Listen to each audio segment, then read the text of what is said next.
It's 2:47 a.m. Your laptop is open. 3 browser tabs.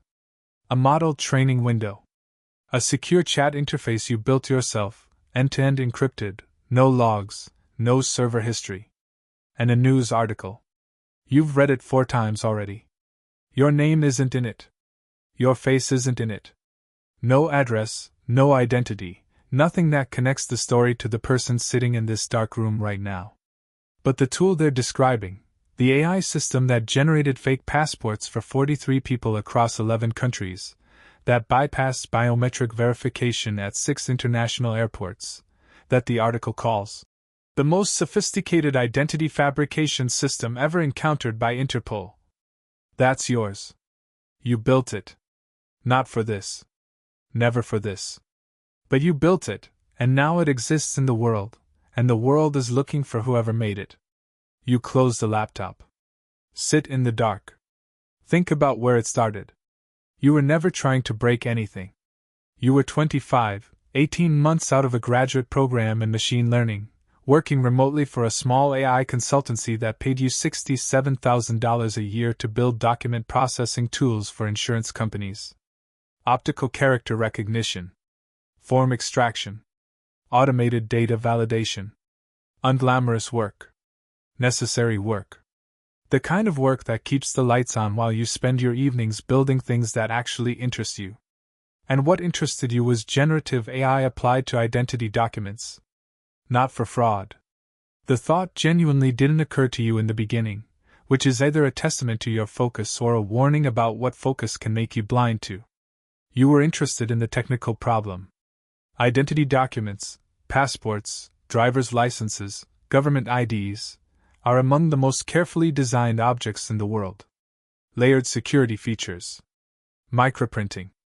Holographic overlays. Specific font kerning. Precise color gradients that shift under UV light. You wanted to know if a sufficiently trained generative model could reproduce those features. Not to produce fakes, to test the robustness of existing verification systems. Red team work. Security research. The kind of thing universities published papers about and governments contracted firms to perform. You started with driver's licenses. Publicly available templates. Government specification documents, reference images from DMV websites. You trained a diffusion model on the structural patterns. Spent 3 weeks tuning the output layers to get the microprinting right. The first results were obviously fake. Wrong proportions. Smeared text. Colors that were close but not exact. So you iterated. The second generation was better. The third was better still. By the 6th iteration, you were producing outputs that were, to the naked eye, indistinguishable from the real thing. You showed no one. You wrote notes in an encrypted document. You told yourself this was research. Then you started on passports. You posted once. A single post on a private cybersecurity forum you'd been a member of for 3 years, under a pseudonym with no connection to your real identity. You described your research in technical terms. Mentioned that you'd achieved results that might be relevant to identity verification stress testing. Offered to discuss with serious researchers. 14 people responded. 13 of them were exactly what you expected: researchers, penetration testers, one academic who wanted to cite your methodology in a paper. The 14th was different. No introduction. No credentials. Just a message with a single sentence and a number attached. Asterisk. We need operational capability, not research. This amount per document, minimum order 50. Asterisk. The number was $3,000. Per document. Minimum 50. $150,000. For what you'd already built. For what was sitting on your hard drive right now, running perfectly, producing outputs you'd been evaluating in a vacuum with no practical application. You didn't respond for 6 days. On the 7th day, you asked one question. What are they for? The reply came back in 4 minutes. People who need to not exist anymore. You sat with that answer for a long time. It was deliberately vague. It could mean anything from a domestic abuse survivor fleeing a dangerous situation to a cartel operative evading international law enforcement. The answer was designed to give you exactly enough plausible deniability to make a decision you'd already started leaning toward. You told yourself you were helping people who had no other options. You sent the model specs. The $150,000 arrived in Monero by morning, split across 11 separate transactions. You moved it immediately through 3 layers of mixing and into cold storage. You sat at your desk in the gray morning light and thought about the 50 people who would be walking through airport security with something you built in your bedroom. Then you opened the model training window and started on the next iteration. The first client referred a second. The second referred a third. You never sought them out. They found you through a chain of encrypted referrals, each one vouched for by the last, each one arriving with a specific requirement and a number that kept getting larger as your reputation grew in whatever circles these people moved in. You added capabilities. The passport model was only the beginning. You trained a secondary model on biometric data, specifically on the mathematical relationships between facial geometry and the algorithmic scoring systems used by automated passport control gates. The ones at international airports that scan your face and compare it to your document photo.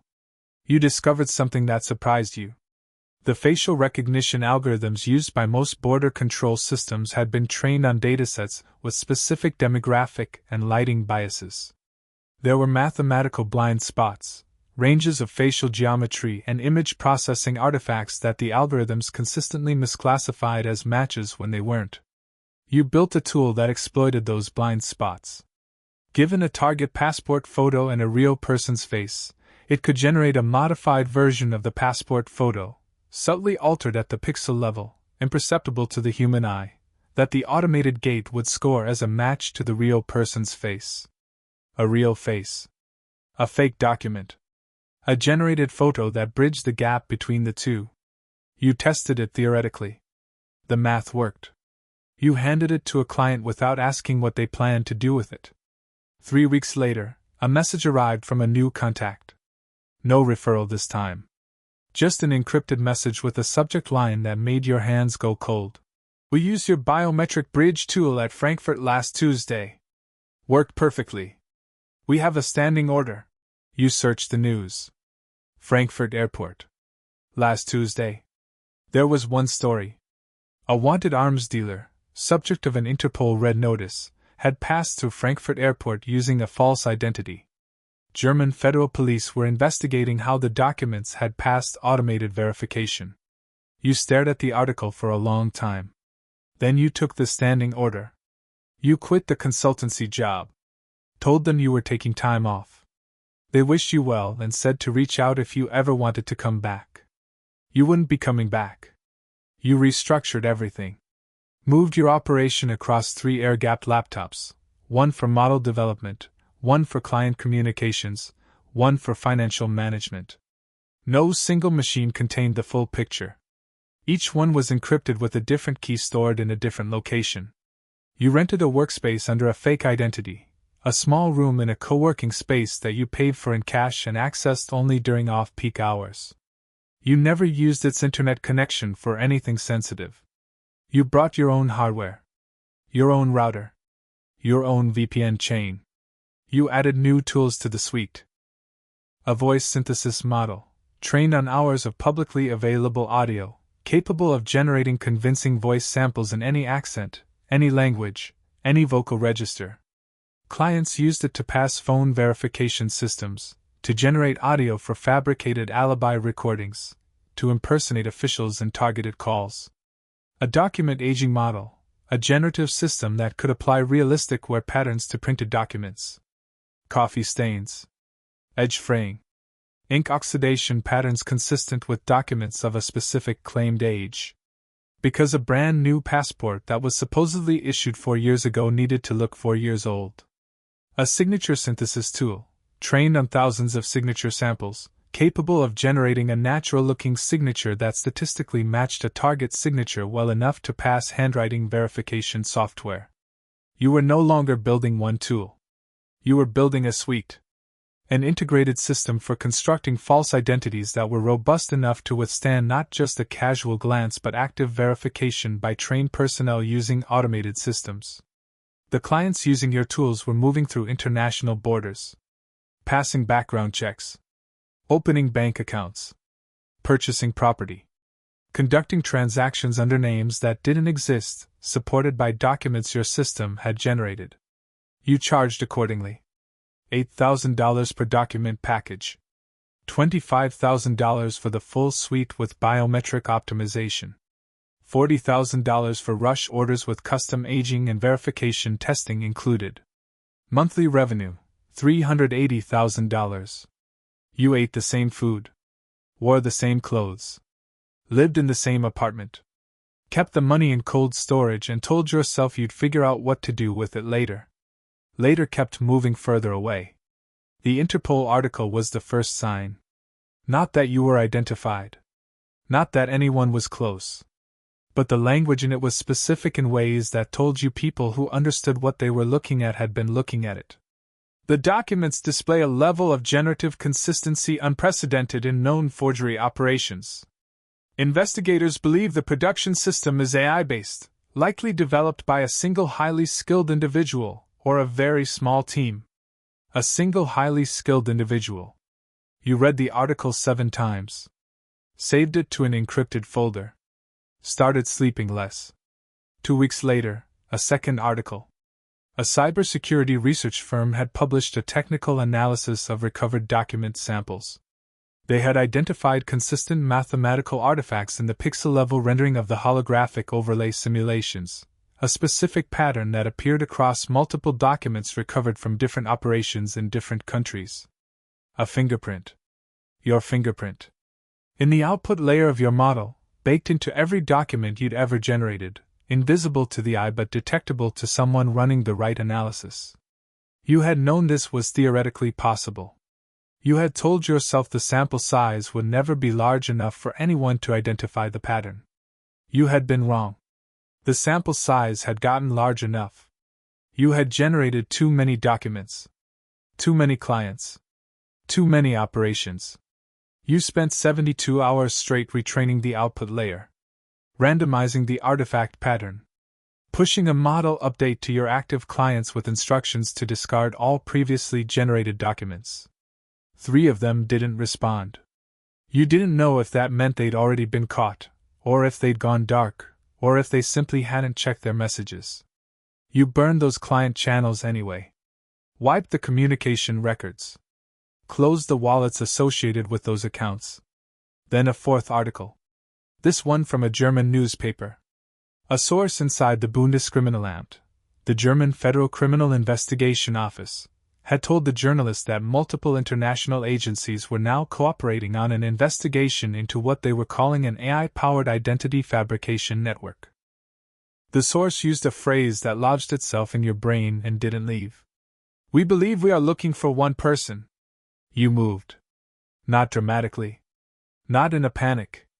Carefully and methodically, the way you'd been trained by 18 months of operating in spaces where panic got people caught. New apartment. Cash. Different city.